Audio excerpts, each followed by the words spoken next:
Assalamu alaikum wa rahmatullahi wa barakatuh pour le tronc commun scientifique. Donc la sortie écologique.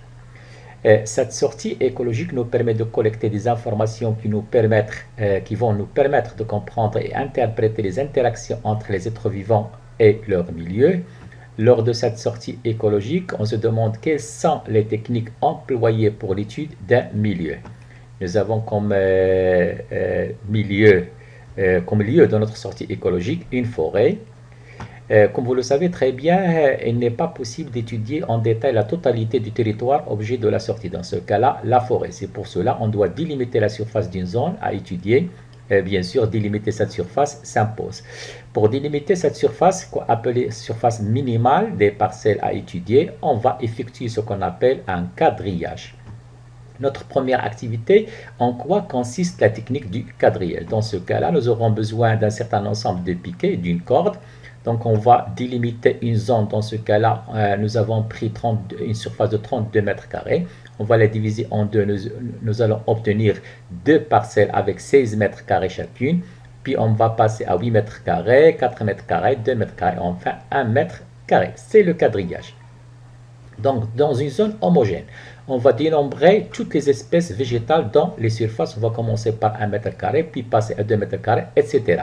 Jusqu'à ce que toutes les espèces végétales soient répertoriées. Ainsi, on détermine ce qu'on appelle la surface d'étude minimale.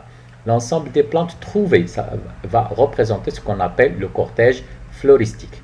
Exemple, nous avons dans ce cas-là, comme vous le constatez, la surface d'étude minimale, c'est 32 mètres carrés parce qu'il, bien sûr, on y retrouve toutes les espèces végétales. Dans ce cas-là, nous avons 8 espèces végétales. On passe maintenant à notre activité 2, montrer comment peut-on estimer la hauteur d'un arbre. Donc, pour estimer cette hauteur d'un arbre, il existe plusieurs méthodes. Je vais parler de la méthode de la croix du bûcheron. C'est quoi la méthode?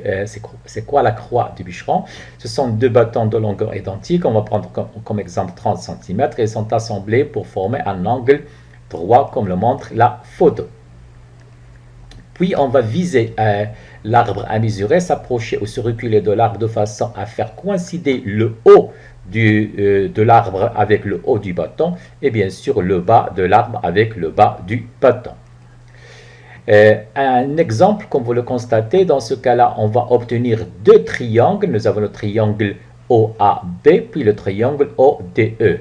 Donc, ce sont deux triangles semblables, comme vous le constatez. OAB, c'est un agrandissement. Le triangle OAB, c'est un agrandissement du triangle ODE, ce qui va nous permettre d'écrire le rapport suivant. BC sur OF est égal à AB sur DE.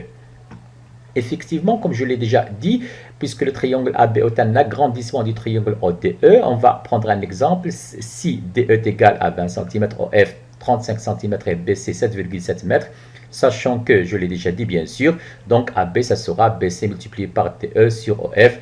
Donc, je vais remplacer bien sûr par les valeurs. Dans ce cas, la hauteur de l'arbre sera 4,4 mètres.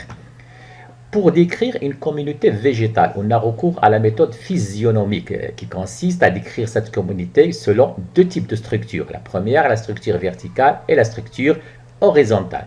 Notre activité 3 nous demande de déterminer la répartition verticale des végétaux dans une forêt qu'on appelle les strates végétales. Effectivement, l'association végétale est stratifiée composée de végétaux de différentes tailles, ce qui nous permet de distinguer plusieurs niveaux. Niveau 1 constitue ce qu'on appelle la strate 1, constitue ce qu'on appelle la strate mucinale, la strate 2 herbacée, la strate 3 arbustive et la strate 4 arborescente. Comme je l'ai déjà dit bien sûr, nous avons la strate arborescente, c'est au-delà de 5 mètres, arbustive entre 2 mètres et 5 mètres, herbacée bien sûr 1 mètre, racinaire, ça sera souterraine.